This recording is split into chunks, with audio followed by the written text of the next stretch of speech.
Magandang araw po, welcome po sa aking channel, Nov9 TV. Patalasasan po, meron po ba kayong mga properties na napapabayaan or non-performing assets? Plan nyo ibenta, pero wala kayong oras pagbenta nito.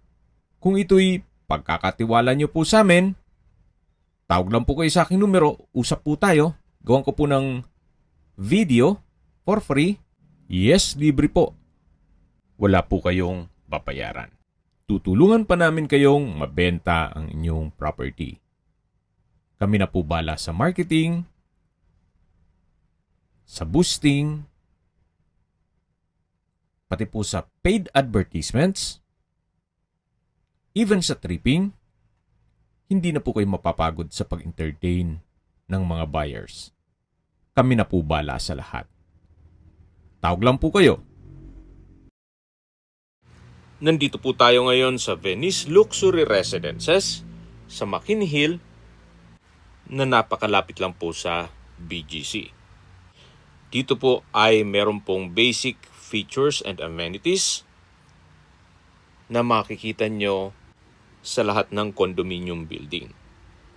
Meron pong heat smoke detectors at sprinkler system installed sa lahat ng condominium units at meron din pong ilang fire hose at extinguishers along the hallway. Meron din pong CCTV cameras, monitoring sa lahat ng public spaces, hallways, elevators at ibang lugar. At trained po ang security personnel na nagpapatrol sa buildings at surroundings para sa safety ng bawat isa. Aside from dun sa safety features, dito po ay nagpo-provide sila ng basic services for residences. For instance, sa building ay meron pong 24-hour maintenance and housekeeping services. Kung sakali man po na madaling araw na mawala ng kuryente, meron pong pwedeng mag-ayos o mag-check nito. At kung sakali man po na may power shortage, wala pong problema, gawa ng meron pong mga power generators kada building. At ito pong Venice Luxury Residences ay directly connected sa Grand Canal Mall. At lahat pong residente ay may exclusive passage papunta sa mall. Nandito na po tayo sa poolside kung saan isa po ito sa recreational amenities. May children's pool at adult pool. With landscape garden, palm court, meditation garden, pocket garden, sculpture garden, rock garden, changing rooms and shower, at ito po ang fitness station. Residente lang po ang may access dito. Kompleto po yan ng gym equipments. Ito naman po yung playroom. Aside from sa playroom, meron din pong outdoor playground. May tennis court, badminton court, may sauna, jacuzzi, at dito naman po yung spa. Kung meron po kayong therapist, pwede po kayong magpamassage dito. Meron pong 2 massage bed. Yan po yung spa room. At labas po tayo. Dito po ay meron ding library, pero nakalock po kaya hindi natin ma-check ito. Yan po yung hallway. At lipat po tayo sa audio-visual room o theater room. Aside from this audio-visual room, meron din pong function rooms. Hindi na po kayo lalayo pa kung sakaling dito po kayo nakatira. Kumpleto na po. Napakalapit din ito sa St. Luke's Hospital na ang distance is 2.5 kilometers at 9 minutes drive lang po. Yan po, tunghayan niyo po itong kapaligiran. At bago po tayo pumunta sa lobby, punta muna tayo dito sa parking space ng condo unit. Bali kasama po ito. Hindi po kasama sa sasakyan ha. Linawin ko lang. Mula po dito sa parking, ilang steps lang po ay elevator na. So hindi na po kayo lalayo pa. Kung sakali man na mag-park kayo, ilang steps lang ay elevator na at malapit na rin po dun sa condo unit. Ito po yung lobby na meron po itong reception, counter, and lounge area. May tatlong high-speed interior fitness passenger elevator at security command center na meron pong 24 hours monitoring of building facilities. At nandito na po tayo sa condo unit. May floor area po ito na 102 square meters. Ito pong improvements pa lang dito ay nagkakahalaga na ng 5 million pesos. Ito po yung modern kitchen. Halos hindi naman po ito nila nagamit. Pati po mga kitchen appliances gawa ng madalas nasa Amerika po sila. Pati po itong refrigerator. Meron pong breakfast nook na may dalawang high chair o couple chair. Yan po yung pantry. At dito naman po yung microwave at oven. Halos hindi rin po nila nagamit yan. Elba brand po. Gaya na sabi ko sa inyo kanina, madalas po nasa Amerika sila. Kaya halos bago pa po lahat ng kagamitan. At dito naman po yung service area. Or pwede rin po itong gawing maid's room. Kakasya naman ang single bed. Ito po yung kitchen countertop na may built-in induction cooker at range hood. May modular kitchen cabinet and drawers. May wall-mounted kitchen cabinet, stainless sink with faucet, at storage ng kitchen utensils. Ang turnover unit po ay hindi po ganito. Bare lang po. Ito'y talagang ginastosan na ni owner. Yan po. Tunghayan nyo po, napakaganda nitong formal kitchen. Napaka-spacious at kumpleto na po ang kitchen appliances. Yan po ulit yung main door. Ito pong mga makikita nyong painting ay hindi po kasama. Ito pong flooring ay wood planks. Almost 500,000 din po ang nagastos nila. At dito na po tayo sa dining at living area. Lahat pong furnitures o furnishings ay na-purchase nila sa Bo Concepts. Almost 5 million pesos po. High-end po lahat ng mga kagamitan. May drop lights, split type aircon, sofa set, malaking mirror wall, may TV, center table, at sa dulo naman po yung balkonahe na may 2-seater na coffee table. Mamaya po check natin yan. Yung mga ribulto po, hindi po kasama yan. Yung nakikita nyong ulo at yung dun sa dulo. Lahat lang po na furnitures at mga built-in appliances. Ito naman po yung glass wall and door na access dito sa balkonahe. Galing din po yan sa Bo Concept. Medyo may lasa din ang presyo na yan at limited edition. Bali, dalawa lang po sila. Meron yan dito sa Pilipinas. At mula naman po dito, matatanaw natin yung kapaligiran at amenities, ganitong tennis court at iba pang building dito sa area. At balik na po tayo dito sa loob. Yan po yung balkonahe.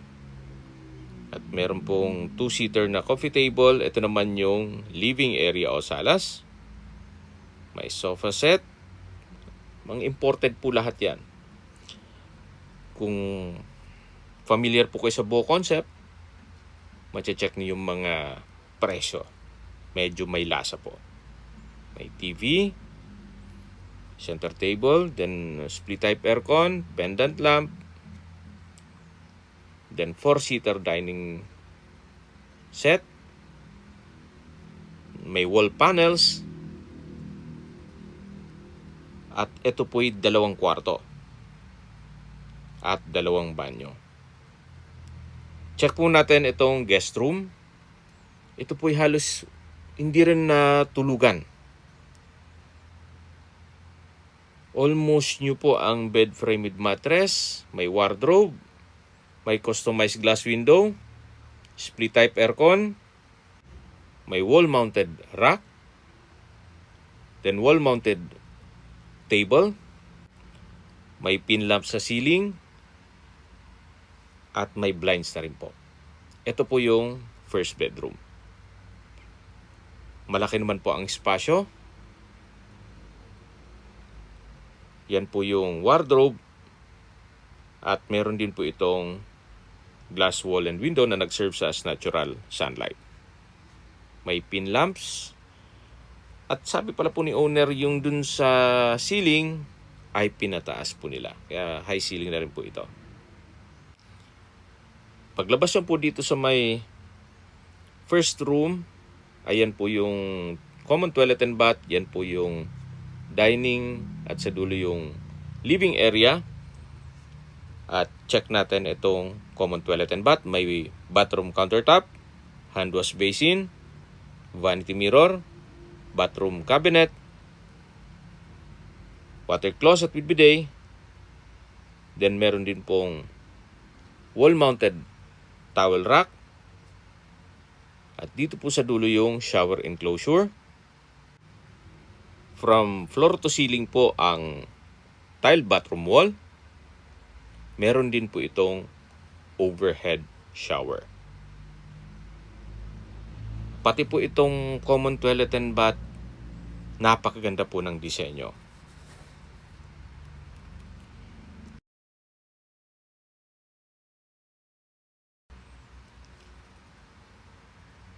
At yan po yung common toilet and bath. Labas na po tayo. Yan po yung first bedroom. Dito naman yung dining at living area na naipresent ko yun na yan sa inyo kanina. At dito naman po yung master bedroom. Pasok po tayo. Napakalaki po ng espasyo. May bed frame with mattress, customized glass wall and window na nag-serve sa natural sunlight. Meron na rin pong blinds, may wardrobe, at naka-wood planks din po itong flooring. May mga wall panel design na rin po at LED light sa likod nito. May bedside table,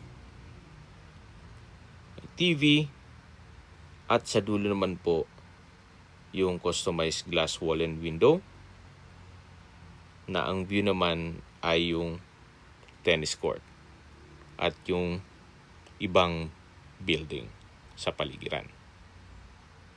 Tanaw din po yung ibang amenities.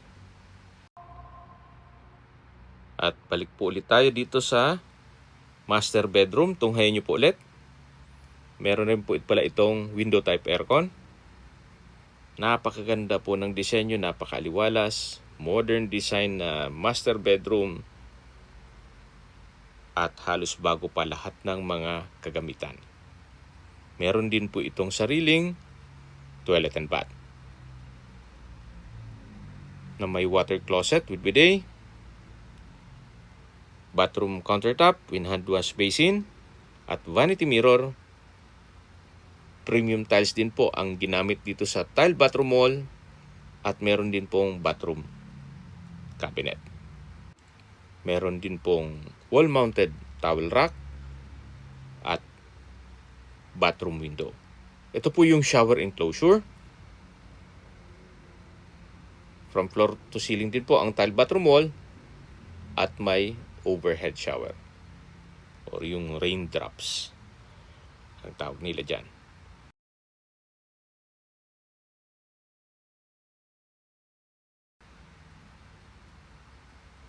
Wala na po kayong ipapagawa dito. Ready for occupancy. Kumpleto na kagamitan at puro high-end ang furnishings at quality po ang pagkagawa. Paglabas nyo po sa master bedroom, yan po yung first bedroom at dito naman yung dining at living area. Sa dulo po yung balkonahe. Okay, sa distance, location at travel time portion na po tayo. Mula po sa Bonifacio High Street o sa BGC at St. Luke's Hospital, ang distance is 2.5 kilometers at ang travel time is 9 minutes. Mula naman po sa Manila Polo Club, ang distance is 3.7 kilometers at ang travel time is 13 minutes. Mula naman po sa Forbes Town Center o Uptown Bonifacio, ang distance is 3.1 kilometers at ang travel time is 11 minutes. Mula naman po sa The British School Manila, ang distance is 3.8 kilometers at ang travel time is 15 minutes. At kung manggagaling naman po sa airport, ang distance is 6.3 kilometers at ang travel time is 35 minutes. Okay, recap lang po sa mga nag-skip ng video. Ito pong property ay nasa The Venice Luxury Residence sa McKinley Hill na malapit po sa BGC. At ito pong condo unit ay may floor area na 102 square meters.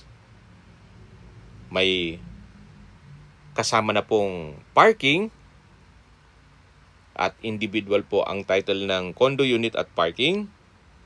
Ito po ay fully furnished.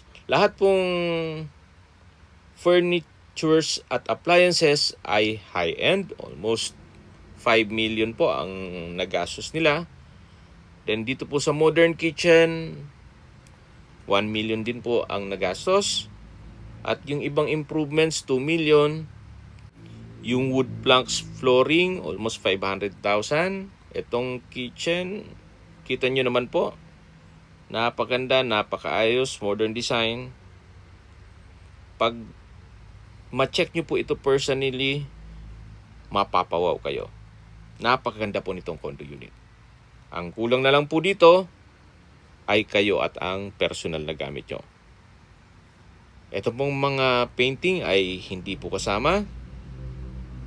Pero lahat ng furnishings na makikita nyo, at syempre yung mga built-in, hindi naman kailangan tanggalin na yan, ay kasama po.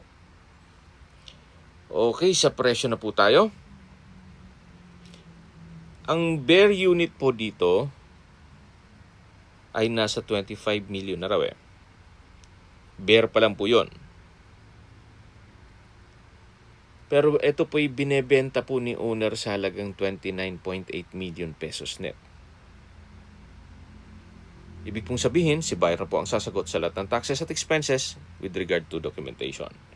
Fair deal na rin po, gawa ng quality naman po ang pagkagawa at lahat pong furnitures at appliances ay high-end.